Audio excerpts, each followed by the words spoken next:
ఓం శ్రీమద్మహాగణాధిపతియే నమ. వాక్శుద్ధిని ప్రసాదించినటువంటి వాగ్దేవి అయిన శ్రీవానికి మా నమస్సులు తెలియచేస్తూ, భగవద్బంధువులందరికీ కూడా మా స్పేస్ తరపున మా నమస్సు మాంజలు. భగవద్బంధువులారా, ఆ శివనామ సంకీర్తనం చేస్తూ ఆయన గానాన్ని ప్రవచించుకుంటూ చక్కని మధురానుభూతిని పొందుతున్న మనకి ఒక ప్రాచీన ఆలయం గురించి చెప్పుకునే అవకాశం లభించటం ఆ పరమేశ్వరుని అనుగ్రహంగా భావిస్తూ ఈనాటి ఆ ప్రవచన లీలా విశేషాల గురించి వర్ణించుకుందాం. నాగేంద్రహారాయ త్రిలోచనాయ భస్మాంగదారాయ మహేశ్వరాయ నిత్యాయ శుద్ధాయ దిగంబరాయ తస్మై నకారాయ నమః శివాయ. హర హర మహాదేవ శంభో శంకర. నమః పార్వతీపతే నమః. సృష్టి స్థితి లయకారకుల్లో అత్యంత ముఖ్యమైన పాత్రని చేసేవాడు లయకారకుడైన శంకరుడు అంటారు. ఆ శంకరుడు యొక్క స్వరూపం లింగస్వరూపంగా చెబుతూ ఉంటారు. అటువంటి లింగస్వరూపం ఎంత పవిత్రమైనది అంటే సాక్షాత్తు త్రిమూర్తుల యొక్క స్వరూపంగా భావిస్తూ ఉంటారు. అందులోనే శివుడు ఉన్నాడంట, అందులోనే బ్రహ్మ ఉన్నాడంట, అందులోనే శ్రీ మహావిష్ణువు కొలువై ఉన్నాడంట. ఆ మూడు రూపాల యొక్క మహాస్వరూపం, ఆ అద్వైత రూపమైనటువంటి ఆ శివలింగ స్వరూపాన్ని దర్శిస్తేనే ఎన్నో జన్మల యొక్క పాపాలన్నీ కూడా తొలగిపోతాయి అని చెబుతూ ఉంటారు. శివుడు అనగానే లింగస్వరూపాన్ని చూస్తూ ఉంటాం అందరం కూడా. ఎందుకయ్యా అంటే ఆ శివుడు నిరాకారుడు, ఆయనకు ఒక ఆకారం అంటూ లేదు. ఆయన సర్వభూత స్వరూపుడు అని చెబుతూ ఉంటారు.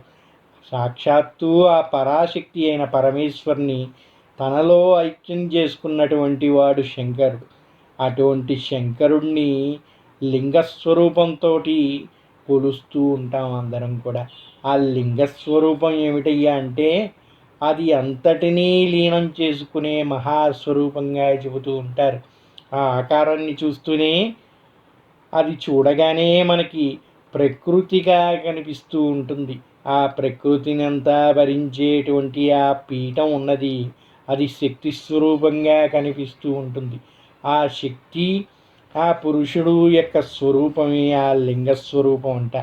ఆయనే బ్రహ్మ, ఆయనే విష్ణువు, ఆయనే మహేశ్వరుడు, ఆయనే పరాశక్తి స్వరూపుడు. అటువంటి ఆ శంకరుణ్ణి స్మరిస్తేనే సకల పాపాలు తొలగిపోతాయి అని గ్రహించినటువంటి ఆ ఒకనాటి సామ్రాజ్యాలను ఏలినటువంటి మహారాజులు, వేదంగాలు తెలిసినటువంటి వారు గురువుల యొక్క ఆజ్ఞ ప్రకారం యుద్ధాలతోటి సామ్రాజ్యాల్ని జయించినప్పుడు వచ్చినటువంటి పాప పరిహారార్థం శివాలయాల్ని నిర్మించారు అని చెబుతూ ఉంటారు. అటువంటి గొప్ప ఆలయాల్ని నిర్మించినటువంటి చరిత్ర కలిగినటువంటి కాకతీయ వంశస్థులైనటువంటి రాజులు ఎన్నో ప్రాంతాల్లో చక్కని నగిశీలతోటి పరమేశ్వరుని యొక్క ఆలయాల్ని నెలకొల్పారు. అటువంటి వేల చేళ్ల చరిత్ర కలిగినటువంటి ఒక ఆలయం గురించి మనం ఈరోజు చెప్పుకునే ప్రయత్నం చేద్దాం.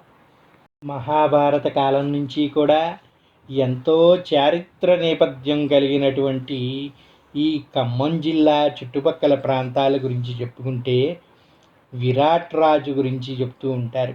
మొదట ఆ విరాట్ రాజు యొక్క రాజ్యం నెలకొని ఉన్న ప్రాంతమే నేలకొండపల్లిగా చెబుతూ ఉంటారు. నేటికి మనం అక్కడ చూడవచ్చు, విరాట్ రాజు గడ్డ అంటారు. నేడు అది ఒక ప్రపంచంలోనే ప్రఖ్యాతగాంచినటువంటి ఒక బౌద్ధ స్తూపంగా అక్కడ జరిగినటువంటి తవ్వకాల్లో నిరూపించబడి ఉన్నది. పాండవులు బస చేసినటువంటి విరాట్ రాజు యొక్క గడ్డ ఉన్నటువంటి నేలకొండపల్లి నుంచి ఇటుపక్క ప్రాంతం కానీ చూసుకుంటే ఆ ప్రాంతం కాకతీయ రాజులు ఏలినటువంటి ఒక ప్రదేశంగా చెబుతూ ఉంటారు. దానికి ఆనవాళ్ళుగా నేటికి మనం అక్కడ దర్శించుకునేటువంటి కూసుమంచి శివాలయానికి కొన్ని వేల ఏళ్ల చరిత్ర ఉంది అని చెబుతూ ఉంటారు. కాకతీయ సామ్రాజ్యాలు ఆరంభించిన ప్రారంభంలో మహాదేవుడు యొక్క ఆలయాన్ని నిర్మించినటువంటి వాడు కాకతీయ మహారాజు గణపతి దేవి తండ్రుడైనటువంటి మహాదేవుడుగా చెబుతూ ఉంటారు. ఆయన యుద్ధాలతోటి కలిగినటువంటి పాప పరిహారార్థం అప్పటి గురువుల యొక్క ఆజ్ఞ ప్రకారం శివాలయాలను నిర్మించాలి అని భావించారంట. అటువంటి ఒక ప్రసిద్ధి చెందినటువంటి ఆలయాన్ని ఈ కూసుమంచి అనే ప్రాంతంలో నెలకొల్పారు అని చెబుతూ ఉంటారు. ఒకనాటి కాలంలో ఈ కూసుమంచిని కోప్రామంచి అని కూడా పిలుస్తూ ఉండేవారంట. కూసుమంచి అంటే ఎంతో మంచిని చిన్మయ స్వరూపాన్ని యొక్క అనుగ్రహాన్ని కల్పించేటువంటి ఒక చక్కని ప్రాంతంగా చెబుతూ ఉంటారు. ఈనాడు మనం చూసుకుంటూ ఉంటే ఎంతో చక్కని పంటలతోటి పచ్చదనంతో నెలకొన్నటువంటి ఈ గ్రామం ఒకనాడు కాకతీయ సామ్రాజ్యాలు ఏలినటువంటి ప్రాంతాల్లో ఒకటిగా చెబుతూ ఉంటారు. అటువంటి రాజులైనటువంటి మహాదేవుడు గణపతి దేవుడి తండ్రి అయినటువంటి మహాదేవుడు తన పాపాల పరిహారార్థం ఇక్కడ ఒక ఆలయాన్ని నిర్మించాలి అని తలచారంట. దాన్ని గణపతి దేవుడు పూర్తి చేసి గణపతి దేవుని యొక్క ఏలికలో ఈ ఆలయాన్ని నెలకొల్పటం జరిగింది అని, అందుకే ఇక్కడ ఉన్నటువంటి రామలింగేశ్వరాలయాన్ని గణపేశ్వరాలయంగా నేటికి కొలుస్తూ ఉన్నారు అని చెబుతూ ఉంటారు ఆర్కియాలజీ డిపార్ట్మెంట్ వారు. ఇక్కడ ఉన్నటువంటి ఆలయం 11వ శతాబ్దం నాటిదంట. 1140వ సంవత్సరంలో మహాదేవుడు ఈ ఆలయాన్ని ప్రారంభించాడని, గణపతి దేవుని కాలంలో ఈ ఆలయం సంపూర్ణంగా నెలకొల్పబడిందని, ఇక్కడ బ్రహ్మసూత్రం కలిగినటువంటి అతి పెద్ద మహిమాన్వితమైన శివలింగాన్ని ప్రతిష్టాపన చేయడం జరిగింది అని చెప్పి చరిత్రకారులు చెబుతూ ఉన్నారు. అటువంటి ఆలయం యొక్క విశేషాల గురించి మనం ఈరోజు చెప్పుకునే ప్రయత్నం చేద్దాం. కూసుమంచి అనగానే మన హైదరాబాద్ నుంచి ఖమ్మం వెళ్తూ ఉండగా మధ్యలో వచ్చే ఒక గ్రామంగా మాత్రమే చూస్తూ ఉంటారు. కానీ ఇది కేవలం ఒక ఆలయ ప్రాంగణం మాత్రమే కాదు, ఎన్నో ఏళ్ల చరిత్ర కలిగినటువంటి ప్రాంతం. ఈ ఖమ్మం చుట్టుపక్కల ఎన్నో చరిత్ర ఆధారాలు నేటికి కూడా కనిపిస్తున్నటువంటి మహా సామ్రాజ్యాల యొక్క అవశేషాలు చూడవచ్చు. అటువంటి ఒక ప్రదేశమే ఈ కూసుమంచి ప్రాంతం. ఒకనాటి కాలంలో త్రికూటేశ్వర ఆలయ పద్ధతిలో ఇక్కడ ఒక మహాశివలింగాన్ని నెలకొల్పాలనే ఉద్దేశంతో మహాదేవుడు ఇక్కడ ఆలయానికి శంకుస్థాపన చేశాడంట. వారి ఆలోచన ప్రకారం ఆ శివాలయాన్ని ఒక్క ఆలయంగా కాకుండా ఎంతో భారీ ప్రాంగణంలో 3 దిక్కులా 3 ప్రధాన ఆలయాలు నెలకొల్పి ఆ 3 కూడా ప్రధాన ఆలయానికి అనుసంధానం చేస్తూ ఒక అద్భుతమైన శిల్పకల్పంతో నిర్మించారు. అక్కడ నిర్మించినటువంటి ఆలయం నేడు మనం 2 ఆలయాలు మాత్రమే దర్శించగలుగుతున్నప్పటికీ ఒకప్పుడు వారు కొన్ని వందల ఎకరాల ప్రాంగణంలో ఉన్నటువంటి ఈ సముదాయంలో ఈ ఆలయాన్ని నెలకొల్పే ప్రయత్నం చేశారంట. ఈ ఆలయం యొక్క విశిష్టత ఏమిటయ్యా అంటే ఇక్కడ ఎటువంటి అతుకు లేకుండా పెద్ద పెద్ద రాళ్లతోటి ఒక మహాలయాన్ని నిర్మించారు అని చెబుతూ ఉంటారు. ఇక్కడ మనం చూసుకుంటే ఆ గణపేశ్వరాలయం కానీ, పశ్చిమంగా ఉన్నటువంటి రుద్రేశ్వరాలయం కానీ ఆ శిల్పకళా నైపుణ్యంలో ఎక్కడా కూడా సిమెంట్ కానీ లేదంటే సున్నం కానీ వినియోగించకుండా కేవలం ఒక రాయి పైన ఇంకో రాయిని కలుపుతూ పోతూ నిర్మించినటువంటి మహాలయం దర్శిస్తూ ఉంటుంది. ఆ శిల్పకళ కూడా అద్భుతంగా గోచరిస్తూ ఉంటుంది. ఈ ఆలయాన్ని మొంటి చేతి వారి గుడిగా చెబుతూ ఉంటారు. జక్కన్న మహాశిల్పి గురించి తెలుసు కదండి. ఆయన చెక్కినటువంటి ఆలయాలకి ఎంత ప్రసిద్ధి కలిగి ఉన్నదో అటువంటి చరిత్రే కలిగి ఉన్నది ఈ ఖమ్మం ప్రాంతంలో ఉన్నటువంటి కూసుమంచి ఆలయానికి కూడా అంటూ ఉంటారు. ఇక్కడ ఈ ఆలయాన్ని నిర్మించినటువంటి మహాశిల్పికి ఒక చేయి లేదంట. ఒంటి చేత్తో మాత్రమే ఈ అద్భుత ఆలయాన్ని నిర్మించాడంట. అందుకే ఇక్కడ ఉన్నటువంటి పురప్రజలు మొండి చేతివాడి గుడిగా చెబుతూ ఉండేవారు. చారిత్రక నేపథ్యం ఇక్కడ ఉన్నటువంటి శిలాఫలకాలని పరిశీలించిన పిమ్మట చరిత్రకారులు ఇది గణపతి దేవుడి నాటి సామ్రాజ్యానికి సంబంధించినటువంటి ఆలయం అని, వారు నిర్మించినందున దీన్ని గణపేశ్వరాలయంగా పిలిచేవారని, దీని యొక్క చారిత్ర నేపథ్యాన్ని అంతా కూడా ఇక్కడ వారికి వివరించిన తర్వాత ఈ ఆలయానికి గణపేశ్వరాలయంగా నామకరణం చేసి మళ్ళీ పునఃపూజా కార్యక్రమాలు మొదలుపెట్టి ఆ 1000 ఏళ్ల చరిత్ర కలిగినటువంటి ఈ శివాలయంలో నేటికి అద్భుతమైన పూజా కైంకర్యాలు నిర్వహిస్తూ భక్తులందరికీ కూడా శంకరుని యొక్క అనుగ్రహాన్ని కల్పిస్తూ ఉన్నారు. ఈ ఆలయాల యొక్క విశిష్టత గురించి కానీ మనం చూసుకుంటే 1140వ సంవత్సరంలో ప్రారంభమైనటువంటి ఈ ఆలయం పశ్చిమంగా చూసుకుని ఉంటే మరో పెద్ద ఆలయం కనిపిస్తూ ఉంటుంది. కాకపోతే నేడు అందులో శివలింగాన్ని మనం దర్శించుకోలేకపోవచ్చు. కేవలం ఆలయం మాత్రమే ఉంది. కాలక్రమేణా జరిగినటువంటి కొన్ని భౌతిక దాడుల వల్ల, లేక ఆ ప్రాంతాన్ని ఆ కాలం నుంచి నేటి వరకు కాపాడలేకపోవటం వల్ల అంతరించిపోతున్నటువంటి ఆ ప్రదేశాలు, ఆ యొక్క భూమిని ఆక్రమించటం వల్ల, అక్కడ ఉన్నటువంటి రాళ్లనన్నీ కూడా తొలగించటం వల్ల ఆ అద్భుతమైన శిలా సంపదని మొత్తాన్ని దర్శించుకోలేకపోయినప్పటికీ ఆ మహాలయమైనటువంటి గణపేశ్వరాలయం, దానికి అనుబంధంగా ఉన్న రుద్రేశ్వరాలయం నేటికి కూడా చెక్కు చెదరకుండా మనకి దర్శనమిస్తూ ఉంటాయి. కాకపోతే రుద్రేశ్వరాలయంలో నేడు ఆ శంకరుడు కొలువు తీరినప్పటికీ ఒక అద్భుతమైన శిల్పకళా నైపుణ్యంతో నిండి ఉన్నటువంటి ఆ ఆలయాన్ని నేటికి కూడా దర్శించుకోవచ్చు. ఇక గణపేశ్వరాలయం విషయానికి వస్తే ప్రపంచంలోనే అద్భుతమైన మహాలింగాల్లో ఒక లింగంగా దీన్ని పేర్కొంటూ ఉంటారు. 12 అడుగుల ఎత్తుతోటి 6 అడుగుల వెడల్పుతోటి నెలకొల్పినటువంటి ఈ మహాశివలింగం 5.3 అడుగుల వైశాల్యంతో ఉన్నటువంటి ఆ మహాపానమట్టంతో ఆ ఆలయ గర్భగుడిని మొత్తాన్ని కూడా ఆక్రమించినంతగా కనిపిస్తూ ఉంటుంది. ఆ ద్వారం కూడా అంతే పెద్దగా ఉండటం వల్ల ప్రాతకాలంలోనే మొదటి అభిషేకం సాక్షాత్తు ఆ సూర్యభగవానుడి చేతి జరిపించబడుతూ ఉంటుంది. నేటికి కూడా మొదటి తలుపులు తీయగానే మనం చూడగలిగే అద్భుతమైన రూపం ఏమిటయ్యా అంటే ఆ శంకరుణ్ణి స్వయంగా సూర్యభగవానుడు అభిషేకిస్తున్నట్టుగా ఉంటుందంట. నేటికి కూడా తెల్లవారుజామునే మొదటి దర్శనానికి కానీ ఎవరైనా వెళ్ళగలిగితే ఆ సూర్యుడు శివుణ్ణి అభిషేకించడం, సాక్షాత్తు మన కళ్ళతోటి ఆ సూర్యకిరణాలతోటి జరుగుతున్న అభిషేకాన్ని నేటికి కూడా చూడగలుగుతాం.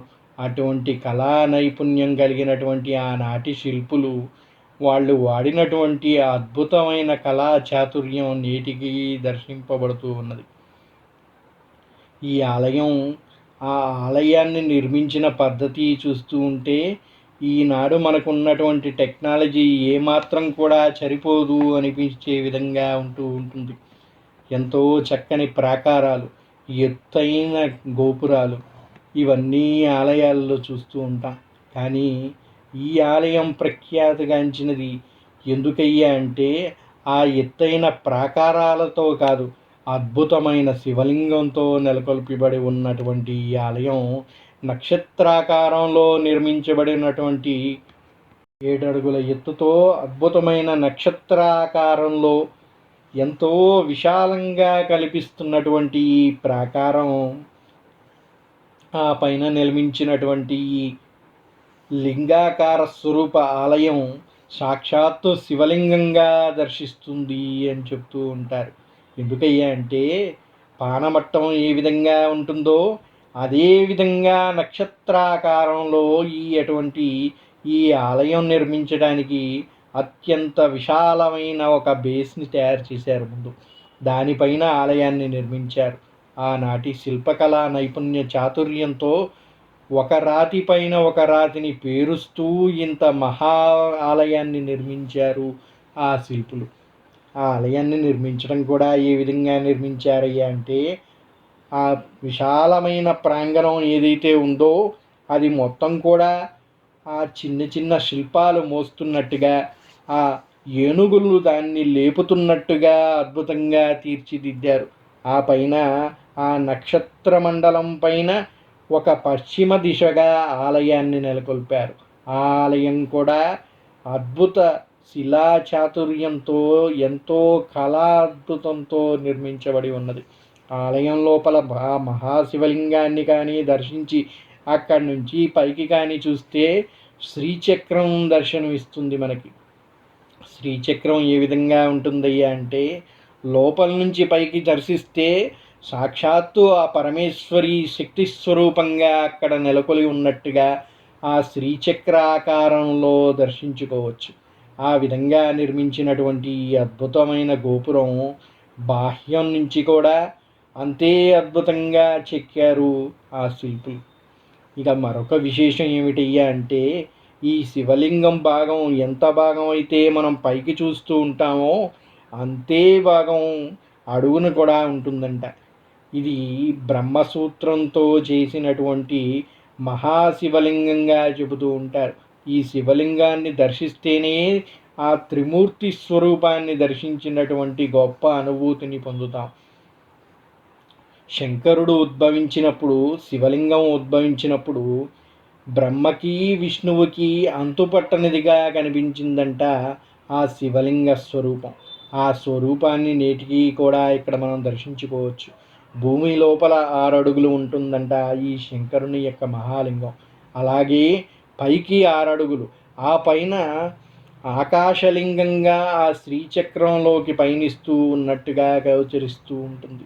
అటువంటి మహాలింగ స్వరూపం ఈ కూసుమంచిలో నెలకొన్నటువంటి గణపేశ్వరాలయంగా చెబుతూ ఉంటారు. ఈ ఆలయానికి ముందుగా ఆ శివుని వాహనమైన నందిని దర్శించుకొని ముందుకు వెళితే ఆ మహాగణాధిపతి యొక్క అనుగ్రహాన్ని పొంది ఆయన అనుమతితో ఆ శంకరుడిని దర్శించుకోవాలంట.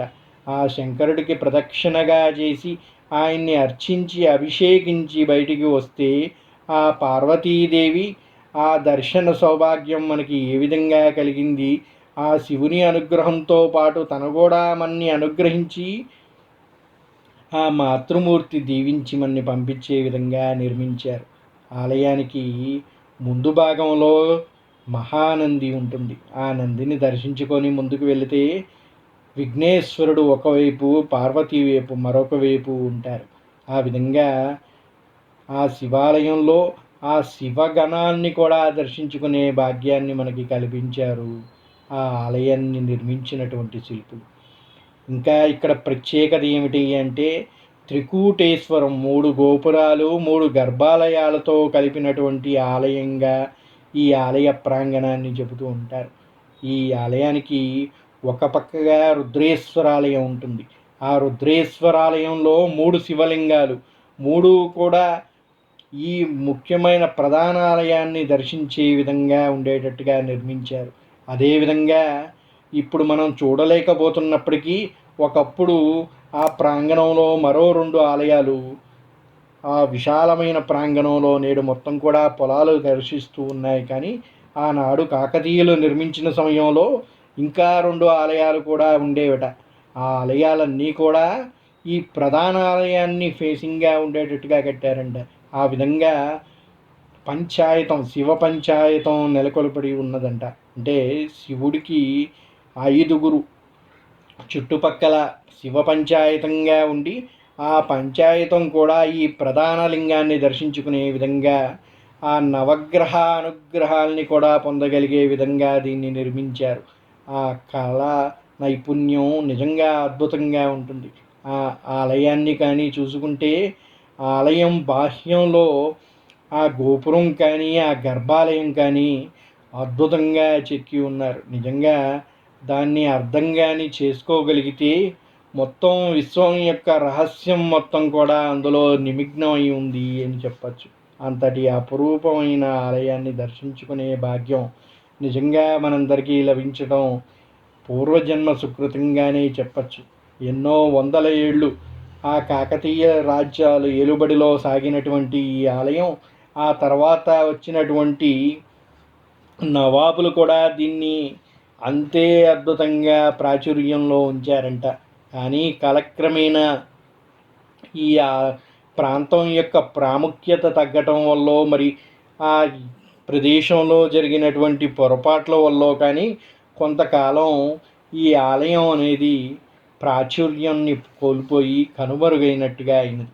2000 సంవత్సరంలో తిరిగి ఇక్కడ ఉన్నటువంటి భక్త మహాశయులందరూ ఒక బృందంగా ఏర్పడి ఈ ఆలయాన్ని యొక్క చరిత్రని తెలుసుకున్నటువంటి వాళ్ళై దీన్ని మళ్ళీ కూడా అద్భుతంగా తీర్చిదిద్దాలనే ఉద్దేశంతో అందరూ కలిసి కుంభాభిషేకం నిర్వహించి ఈ ఆలయాన్ని తిరిగి ప్రాచుర్యంలోకి తీసుకొచ్చి నేడు భక్తులందరికీ కూడా అనుగ్రహం కల్పిస్తూ ఉన్నారు.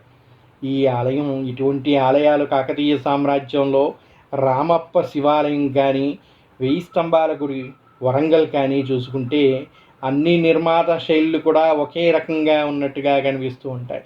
ఆ అద్భుతమైన శిల్పకళా చాతుర్యాన్ని మూడింటిని కూడా ఒకే విధంగా దర్శించుకున్నట్టుగా ఉంటుంది. ఇంతటి చక్కని శివాలయానికి ఎదురుగా కొంచెం ముందుకు కానీ వెళ్తే ఒక పెద్దటి చెరువు కనిపిస్తూ ఉంటుంది. కాకతీయ రాజుల ఆనాటి కాలంలో ఈ చెరువులన్నింటినీ కూడా వర్షపు నీటితో నింపి దాని నుంచి ఒకదానికి ఒకటి కలుపుతూ మొత్తం సామ్రాజ్యం కూడా సస్యశ్యామలంగా ఉండేటట్టుగా నెలకొల్పారు. నేటికి కూడా ఆ శివాలయానికి కోనేరుగా ఈ పెద్ద చెరువు అనేది ఈ చుట్టుపక్కల ఉన్నటువంటి ఎన్నో పొలాలకి నీరందిస్తూ అద్భుతంగా చక్కని పచ్చదనంతో నిండి ఉంటూ ఉంటుంది. అటువంటి ఆలయానికి ఆనాటి కాలంలో ఎన్నో దేవాలయ మాన్యాలు ఉన్నప్పటికీ నేటికి దాని యొక్క చరిత్రక ఆనవాళ్ళు కనిపించకపోవడం వల్ల ఆ మాన్యాలన్నీ అన్యక్రాంతం అయిపోయి ఈ ఆలయాలు రుద్రేశ్వరాలయంలో కూడా నేడు పొలాల మధ్యలో ఉండిపోయింది. దానికంటూ ప్రత్యేకమైన ప్రదేశం కానీ ఆ ఆలయ ఆస్తి కానీ నేటికి దర్శించుకోలేకపోతున్నాం. నేటికైనా ఆ యొక్క ఇప్పుడు పాలిస్తున్నటువంటి ముఖ్యమంత్రులు ఈ ఆలయాలపైన శ్రద్ధ వహించి మళ్ళీ అటువంటి దుర్భాగ్యమైన పరిస్థితులు కలగకుండా అందరికీ కూడా ఆ శంకరుడి యొక్క దర్శించుకునే భాగ్యం కలిగేటట్టుగా ఈ ఆలయాల్ని అభివృద్ధి జరపాలని, ఎంతో చారిత్రక ఆనవాళ్ళు కలిగినటువంటి ఈ ఆలయ విశిష్టతని ఇంకొంచెం పెంపొందించే విధంగా ఈ చుట్టుపక్కల ఆర్కియాలజీ డిపార్ట్మెంట్ వారి చేత సరైన పరిశోధన జరిపించి ఆ మిగిలి ఉన్నటువంటి ఆలయ అవశేషాలన్నింటినీ కూడా పునర్నిర్మించి ఈ చారిత్రక నేపథ్యాన్ని భావితరాలకు అందించాలని ప్రార్థిస్తూ ఉన్నాం. ఒక శివలింగాన్ని దర్శించుకుంటేనే మహాపుణ్యం అంటారు. అటువంటి బ్రహ్మసూత్రం కలిగినటువంటి ఒక శివలింగాన్ని దర్శిస్తే 1000 శివలింగాల్ని దర్శించి అభిషేకించినటువంటి పుణ్యం లభిస్తుందంట. అటువంటి అద్భుతమైన మహాలింగం కలిగినటువంటి ఈ గణపేశ్వరాలయం బ్రహ్మసూత్రమే కాదు, శ్రీచక్రాకారం కలిగినటువంటి గోపురంతో ఆ శివశక్తి స్వరూపాలు కలిగినటువంటి మహాశివలింగం ఆది అంతి లేనటువంటి లింగంగా చెబుతూ ఉంటారు. ఇటువంటి లింగాలు కేవలం ప్రపంచంలోని 3 ఉన్నాయంట. వాటిల్లో ఒకటి ఈ కూసుమంచి ఆలయం. ఇంతటి ప్రాచుర్యం కలిగినటువంటి ఈ ఆలయాన్ని దర్శించుకొని ఆ పరమేశ్వరుడు ఆ పార్వతీ యొక్క అనుగ్రహాన్ని పొంది